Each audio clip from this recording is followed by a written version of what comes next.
சித்தர் பூமியாய் சிவலயம் காட்டும் அண்ணாமலையே போற்றி. சிவ ஓம் நம சிவாய. பக்தர் நெஞ்சினை சிவமயமாக்கும் சிவபெருமானே போற்றி.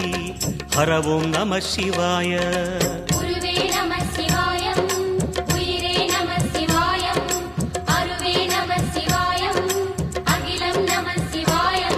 நம சிவாய நம சிவாய ஓம் நம சிவாய.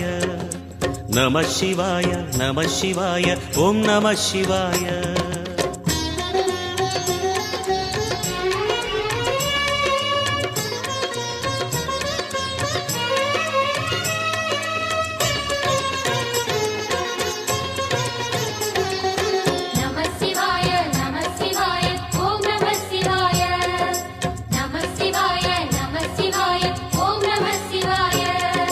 அன்னை உமைக்கு இடமாய் உடலில்